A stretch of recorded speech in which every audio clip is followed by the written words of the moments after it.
seeing you, I am remembering, I am hearing you, I am smelling. Do you use this kind of sentences in your communication?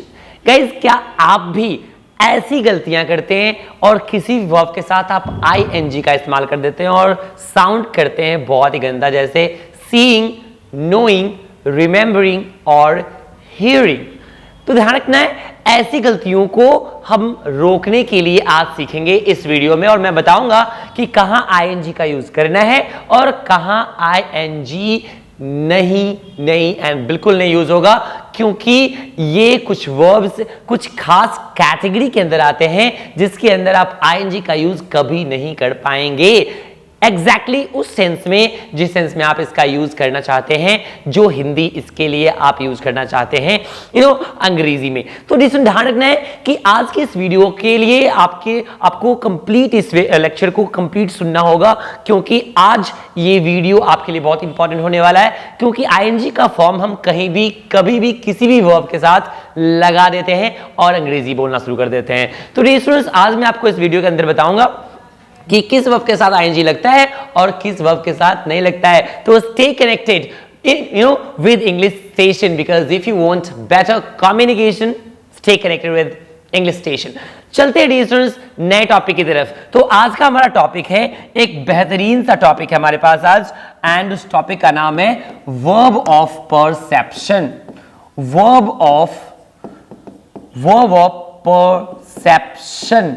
Verb of perception क्या होता है, जरा गौर से इस lecture को ध्यान से सुनेंगे। वर्ब ऑफ परसेप्शन का मतलब है ऐसा वर्ब जो एक खास कैटेगरी बनाती है, एंड उन सारे वर्ब्स के साथ आप ing का यूज नहीं कर पाते हैं उस एग्जैक्ट सेंस में जिसके लिए आप अंग्रेजी में बोलना चाहते हैं उस हिंदी वर्ड को नहीं, तो उसके साथ आप ing का यूज नहीं कर पाएंगे, वो हमेशा V1 के साथ यूज होगा। तो सबसे पहले मैं आपको समझाता हूं कि ये वर्ब ऑफ परसेप्शन होता क्या है। वर्ब ऑफ परसेप्शन का मतलब होता है the verb that doesn't use any external force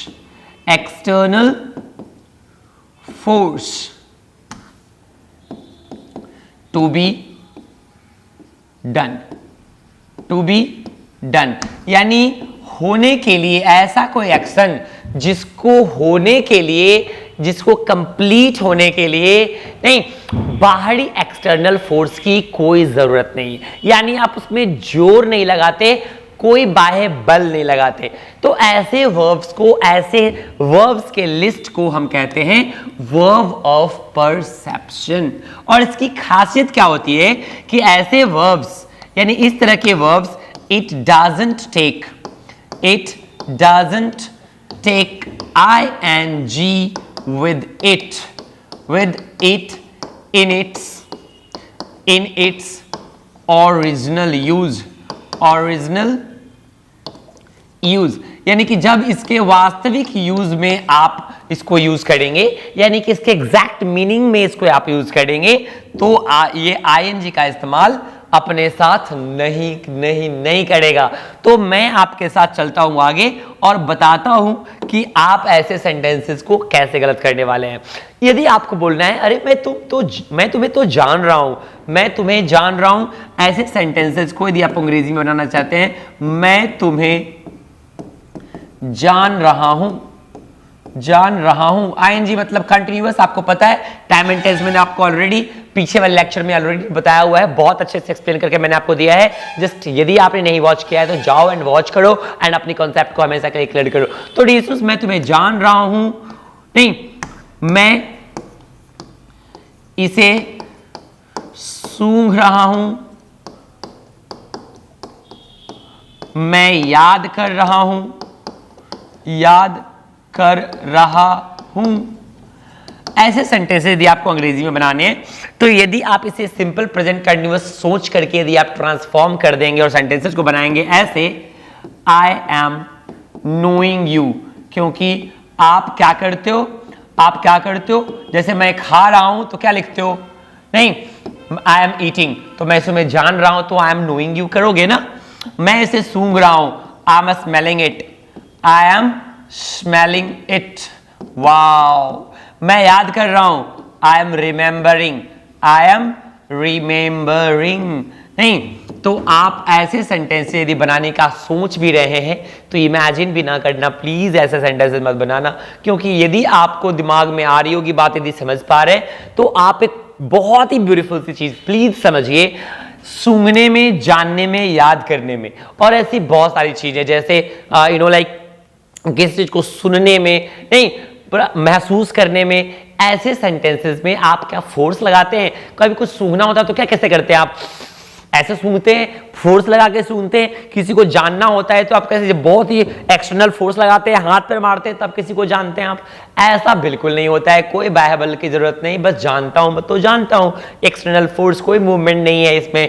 नहीं, किसी को सूंघ रहे हैं तो परफ्यूम दूर मारा जाए तो भी आपके नोज तक की बात पहुंच जाती है कि किसी ने क्या करा, स्मेल मारा है या परफ्यूम का यूज करा है, तो वो आप सूंघ लेते हो, जरूरी नहीं कि उसको जोर से आप खींच रहे हो। नहीं तो ध्यान रखना है, ऐसी चीजें, किसी को कुछ बोल रहा हूं, मैं बोल रहा हूं तो आपको सुनाई दे रहा है, तो इसमें आप कोई फोर्स नहीं लगा पा रहे होंगे, मैं आपको बोल रहा हूं आप सुन रहे होंगे। नहीं तो ऐसी चीजों में कोई जोर जबरदस्ती करने की जरूरत नहीं है, जोर जबरदस्ती करते हैं तो चीजें खराब हो जाएगी। नहीं तो जहां जोर लगाने की जरूरत नहीं है वहां प्लीज अपनी एनर्जी बचा के रखें, जहां जरूरत हो वहां इस्तेमाल करें। नहीं तो ध्यान रखना है कि ऐसे एक्शंस के साथ कोई भी बाह्य बल की जरूरत आपको बिल्कुल नहीं पड़ती यार, तो ध्यान रखना है। समझ में तो आ गया?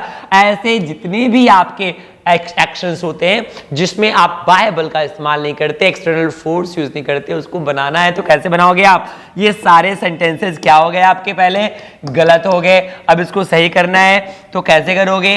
नहीं सही करना है तो बताओ, आई नो यू। ऐसे सेंटेंसेस को हमेशा किस में बनाते हैं? आप सिंपल प्रेजेंट में बनाते हैं। I am smelling it, I smell it, I smell it. नहीं, I am remembering, I remember, I remember. नहीं तो ध्यान रखना है छोटू, नहीं कि ऐसे सेंटेंसेस को आप किस में बनाने वाले हैं? प्रेजेंट इंडेफिनिट में V1 का इस्तेमाल करके बनाने वाले हैं। तो कोई भी ऐसा एक्शन हो जिसमें आप एक्सटर्नल फोर्स यूज नहीं करते हैं, बाह्य बल का इस्तेमाल नहीं करते हैं, उसको आप V4 में नहीं बना पाएंगे। तो आप मुझे बताएं, मैं तुम्हें सुन रहा हूं, नहीं मैं तुम्हें सुन रहा हूं को आप अंग्रेजी में कैसे बनाएंगे? नहीं, और यदि आपको ये अंग्रेजी आ गई तो आप कमेंट बॉक्स में मुझे लिखकर जरूर बताएं, ताकि मुझे भी समझ में आ जाए कि आज की ये छोटी सी लेक्चर आपको समझ में आ गई। तो ऐसे ऐसे स्मॉल टॉपिक्स जो कि बहुत इंपॉर्टेंट है, आपके कम्युनिकेशन को 4 चांद लगा सकती है, मैं लेकर के आपके साथ कंटिन्यूअसली आता रहूंगा। So stay connected with English station, and if you like it say must share with your friends, so that उनको भी तो पता चले कि कहाँ एनजी लगानी है, कहाँ एनजी नहीं लगानी है। तो खुद से प्रैक्टिस करें, स्टे कनेक्टेड रहे इंग्लिश स्टेशन से। यदि आपको तकलीफ हो और आसपास का कोई अंग्रेजी प्रैक्टिस करने वाला ना हो तो आईने के सामने खड़े होकर के रेगुलर छोटे छोटे टॉपिक्स को उठा करके आप वहां प्रैक्टिस करें और ग्रामेटिकल्स मिस्टेक्स को देखें, धीरे धीरे बोलें। एंड यदि आपको सेंटेंस फॉर्मेशन में दिक्कत हो रही है तो 10 सेक्शन, वॉइस सेक्शन सब मैंने बता के रखा है। 10-10 मिनट की बात है यार, जाओ एंड देखो और आज ही अपनी अंग्रेजी को क्या करो, कंप्लीट करो, मुकम्मल करो। तो मिलते हैं नेक्स्ट वीडियो में एक छोटी सी जानकारी के साथ जो कि बहुत इंपॉर्टेंट होने वाली है आपके कम्युनिकेशन सेक्शन के लेवल को 1 लेवल अप करने के लिए। So what are you waiting for? Let's go to the next video. See you again. Love you guys. Stay connected with English Station, because if you want better communication, join English Station. Thank you.